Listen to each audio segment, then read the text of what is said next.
I didn't know how many times that he had been shot at that time. I remember myself pulling the trigger 3 times. I was worried about if he was okay. I really didn't want to hurt him. I just needed him to stop hurting us. Ty Washington was headed to prison for the next 20 years of her life. One split decision she made sealed her fate. A decision driven by a need to simply be loved. Something that seemed to always elude her.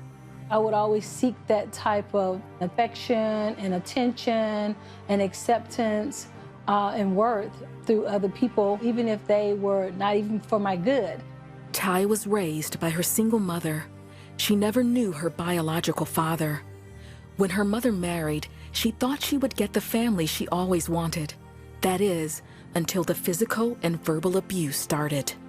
It would really make me feel like I really didn't have value. I was angry with my mom for allowing us to stay in that situation. I was angry with the abuse from my stepfather. I was an angry kid.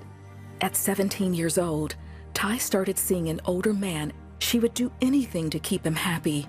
That included smoking pot, drinking, and having sex with him. Then, he broke up with her to see other girls. Once again, she was left with feelings of no worth or value. It really threw me in a deep, deep space. I was very depressed.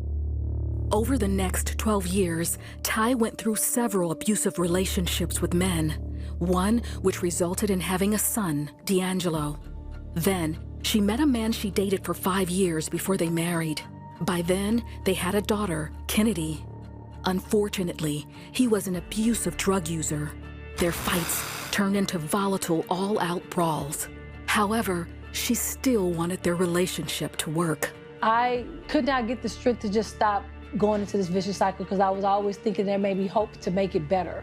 After only a few months, Ty kicked him out, filed for divorce, and was in the process of getting a second protective order against him. By then, he was breaking into her home and stealing things to pawn for drugs. He was also physically abusing her son and their daughter. I knew he was doing drugs, and I wasn't sure if he had other people that may be coming over there trying to get stuff along with him, and I felt unsafe for me and my children to live alone. One day, he ran into her open garage to steal her car. Ty tried to stop him so she could at least get her purse out of the car. By then, Ty had bought a gun. When he wouldn't let her in, I said, if you don't stop this car, I'm gonna shoot you, Jason, because I have a gun. The car moved, the door jerked, I pulled the gun, and I shot at him. And I said, you're gonna hurt me. Then, after pinning Ty between the car and garage door, she fired again. He got out of the car and ran, and Ty followed him. Suddenly, he turned and started running towards her. She pulled the trigger a third and final time, and he collapsed. By the time the police arrived, he was dead. Ty was arrested and later found guilty of second-degree involuntary manslaughter, and at the age of 40, was sentenced to 20 years in prison. My lawyer said I blanked out because I just couldn't believe I was going to be gone for 20 years from my family and my children. One day was especially hard. It was her first Thanksgiving in prison, and her children, mom, and stepdad had come for a special visit. After they left, Ty felt alone, depressed, and hopeless. I cried out to God. I wanted to die. I said, I can't do this, God. I told God I can't do this without my family. I needed him.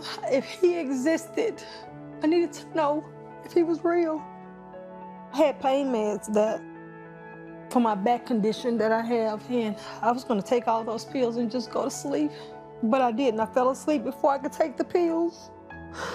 So I knew God had to help me in that moment. That's when I knew that scripture was real, that when you're in prison, I'll come visit you. When he held me, I gave my life to him then, sincerely, and he promised to be there with me. I surrendered everything to him then. Part of that surrender was asking for God's forgiveness. I asked God to forgive me for that incident, for my bad decision-making. I repented because I wanted to be better. I wanted to not hurt. I wanted to heal. To be a part of Someone dying, it takes a lot of a person. I had to forgive myself and stop hating myself. He told me that I need to find my self-worth and love in him and his word. Ty would continue to learn more about herself and God in the years to come. In 2014, she was released on parole, serving only 4 years of her 20-year sentence. When I walked out of those doors, I knew I was a redeemed woman. Parole didn't set me free. God has set me free. Ty is now married to George and enjoying her adult children's lives. She's a master seamstress in her business called Flipped Couture that she started right after she was released from prison. Ty has also written a book about her life and shares her journey with other women in the same prison she was once incarcerated. There's hope for you. There's hope that God will redeem you, restore you, save you. Just cry out to him because he's there.